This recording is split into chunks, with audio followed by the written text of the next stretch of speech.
Hey, welcome everybody back to another episode of Grow Your Tutoring Business with me.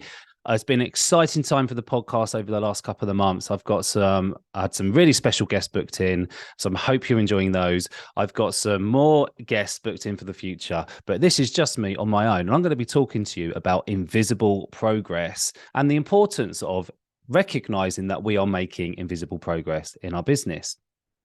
I think it's probably the best place to start is maybe with a personal story about this. And it's something I found when I was a bit younger. So I worked a lot with Sure Start and Home Start and a local charity that worked in early years. And I would do some youth work as well. So kind of a big range of working with families and then working with teenagers and young people.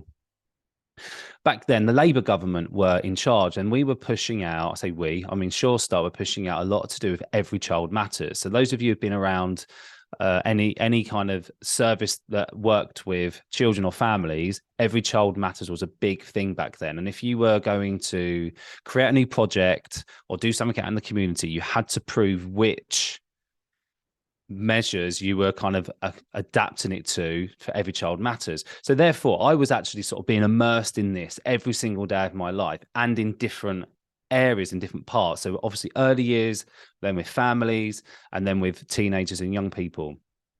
And a friend of mine, after a while, a friend of mine was like, I've got an interview. She said, I've got an interview. Can you help me a little bit? Because you're working in this particular industry. It'd be great to sort of pick your brains. So we set a time up, went and had a coffee, had a chat. And she asked me some questions. I was answering them. And I didn't really notice it at the time that I just had all of this knowledge. And it was about 3 weeks later, she's texted and said, the interview went absolutely brilliant. Thank you so much for sharing like your experiences with Every Child Matters, because that really made the interview really easy. And it was then I was thinking, well, I don't really know that much, do I? But this is the power of invisible progress. Like if you are immersing yourself in the knowledge and expertise of the thing that you want to improve on, and you're just kind of doing it, maybe you're reading a book, perhaps you're connecting with people through networking events or marketing events or business events, depending on what you want to improve in your life. If you immerse yourself and observe people who are better than you, you're going to start to get this invisible progress. It's similar to starting out at the gym. So this is an analogy I use a lot with people who are just starting out their own business, particularly with tutors. And that is, you're determined to make something work, and then you have to have that perseverance for it to actually make a difference.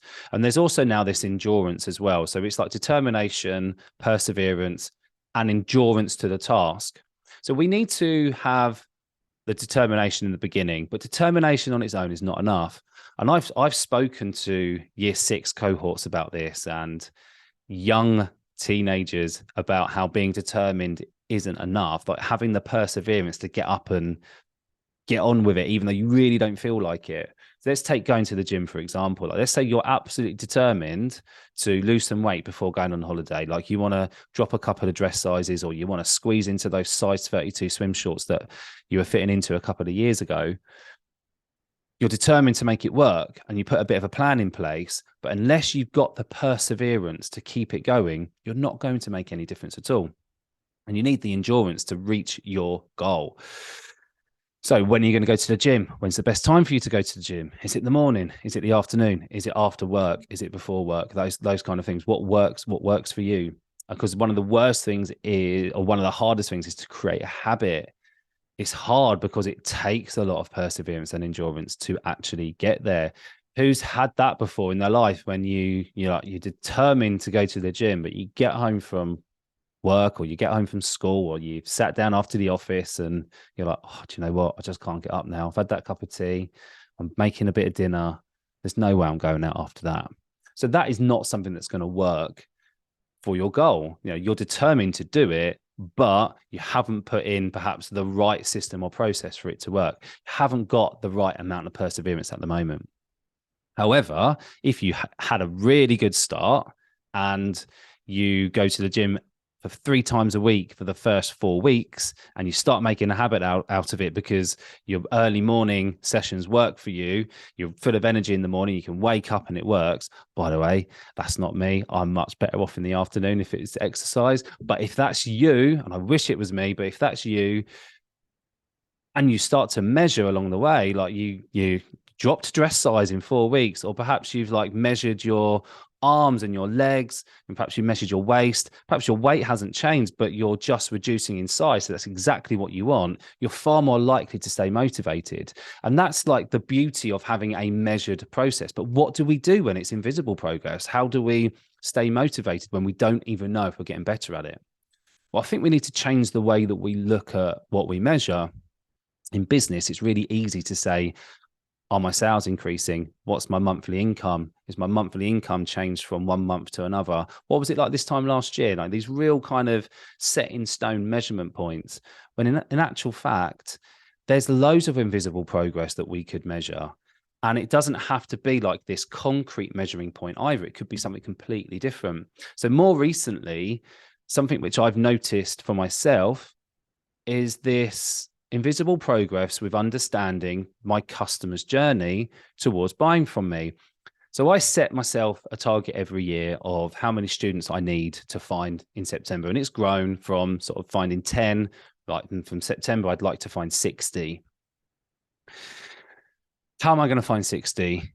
Well, some will come through word of mouth. Some will hopefully find me through Facebook. And I say this word hopefully, right? Because that's going to be key in a bit. And others will maybe find out about me through other people. And that's also an invisible thing which we can't control. Like, for example, you might have people in your world that you don't even know are there.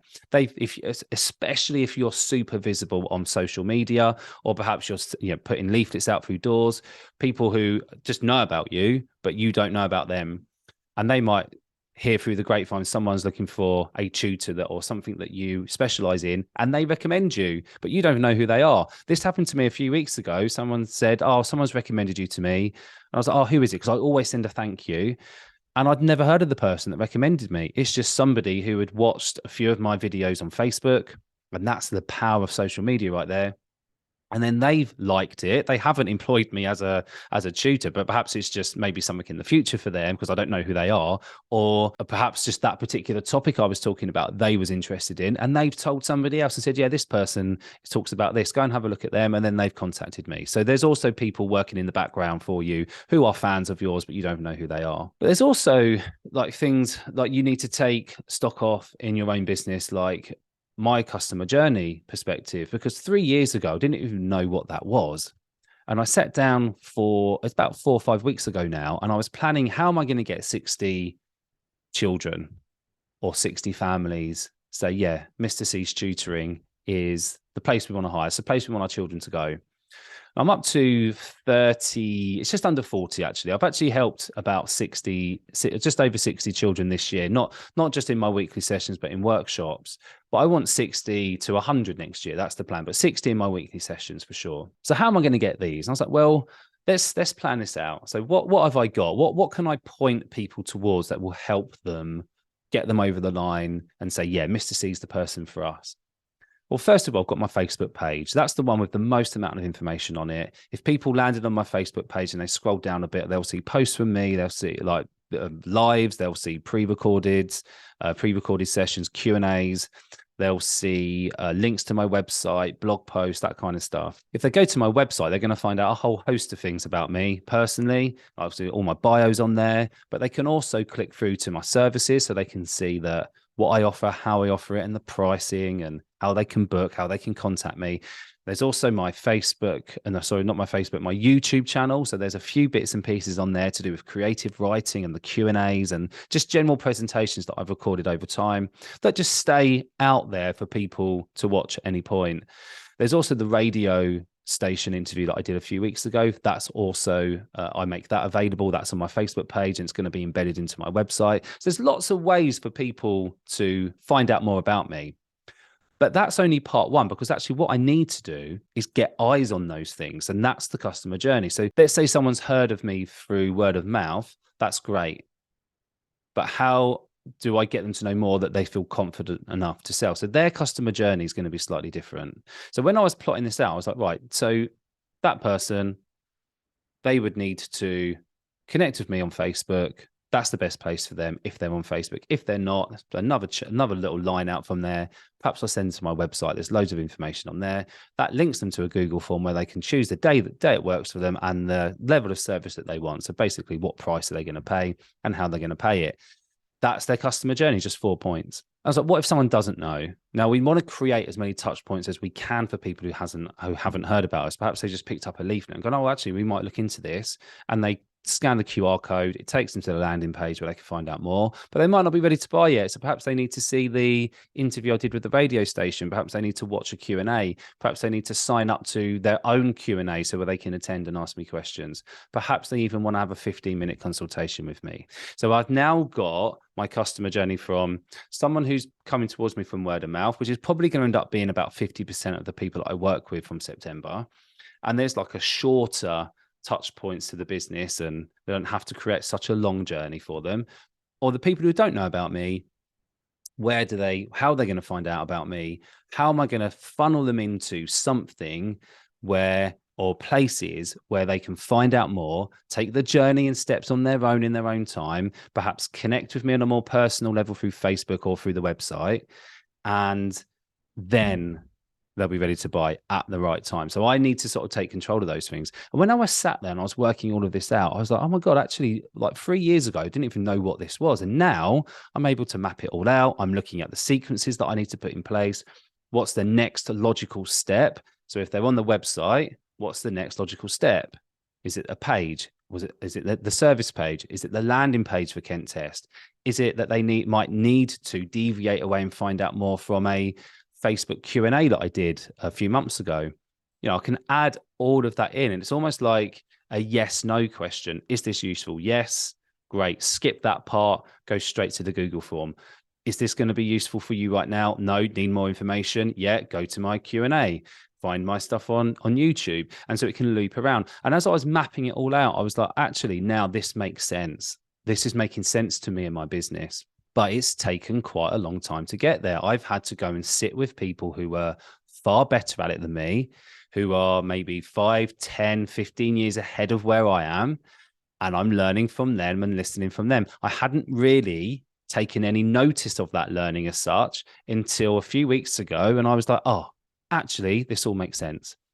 Now I need to focus on the next bit. And I've done this a few times. I did it with landing pages about 18 months ago. And I was like, I really want to get better at my landing pages, which actually really helps with your website as well. So I started learning about websites, and I followed people on Twitter who are experts, and I paid for a course, actually an online course all about the marketing of your homepage and your landing pages and what kind of things you need to show. And now I'm much more confident at that. I feel like that is more measurable though, because I was able to kind of use it straight away and go, that's like changed my landing page forever. I'm never going to go back to the way it was before. But however, there's an element of invisible learning because I don't need to use that course anymore. I don't need to go back and watch that content.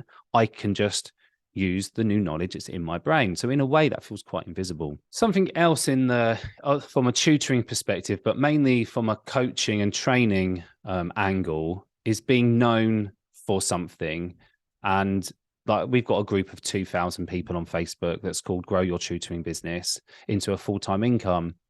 And I've been supporting in there for 2 years, over 2 years. When I first created that space, there wasn't a lot out there for new tutors to ask questions or find out about becoming a business.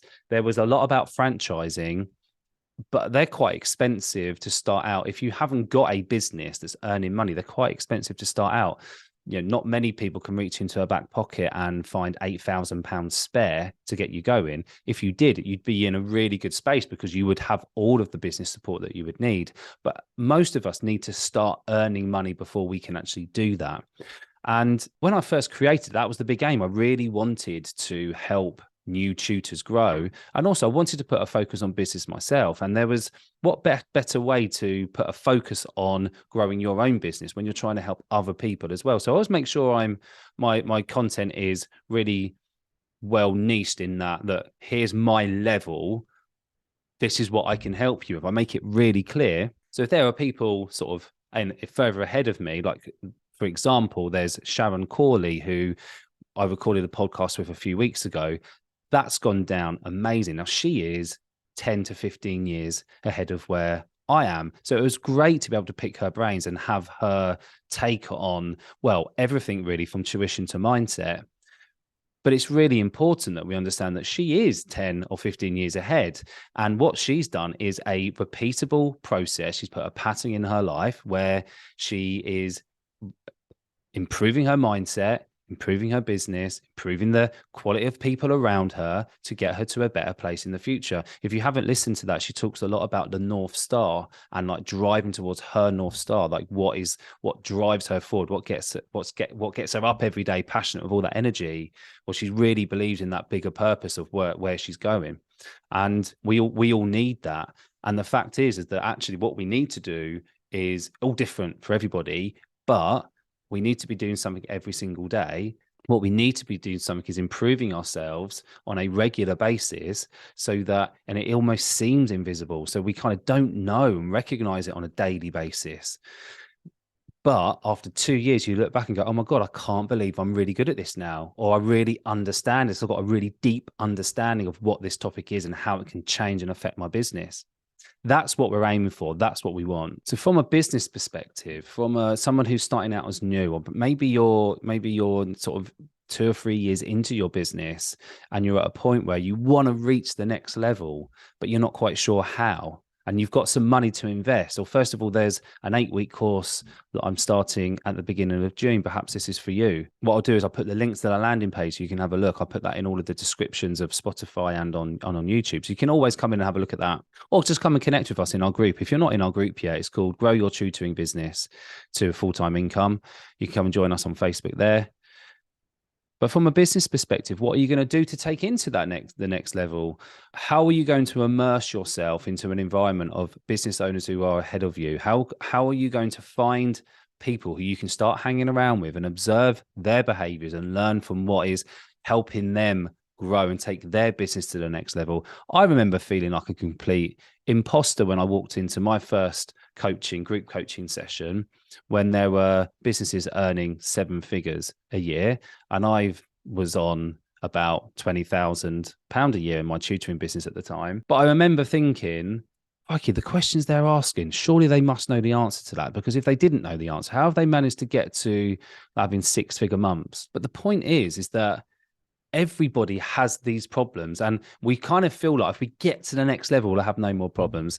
Now, there's a couple of books here that I'd recommend. There's a James Clear book, which is Atomic Habits, definitely worth a read. It's amazing, like what you can achieve if you just improve a little bit every single day compared to not improving at all, like what happens. And the chart it shows you is absolutely like mind-blowing. But then there's also the other book is the Phil Knight book, it's called Shoe Dog.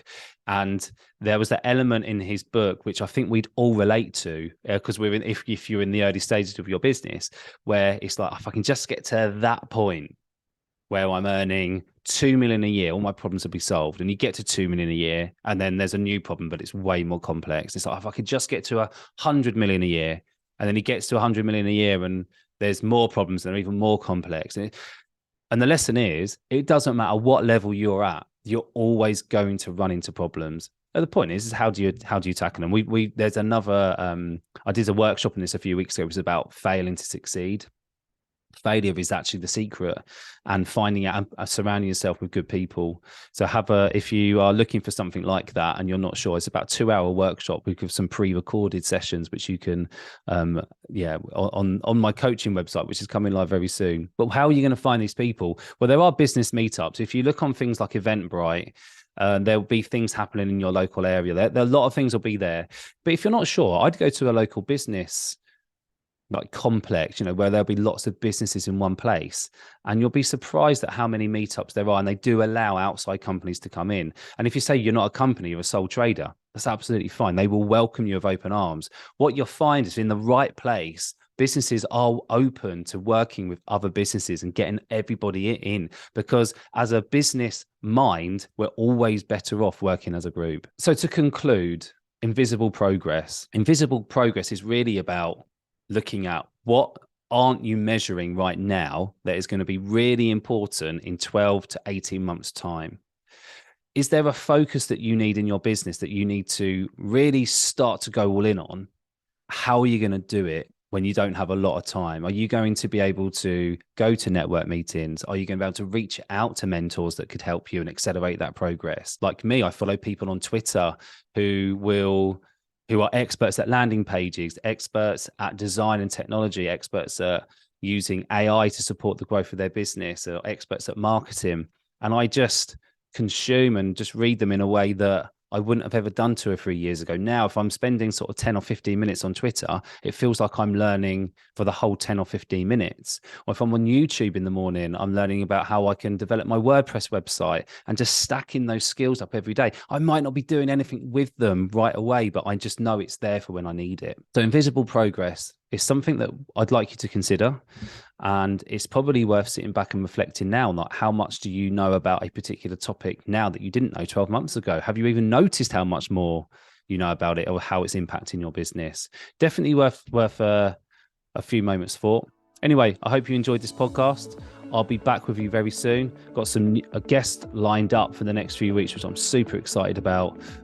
More important topics to share with you, and we'll be back very soon. Take it easy, everybody. Speak to you later. Bye-bye.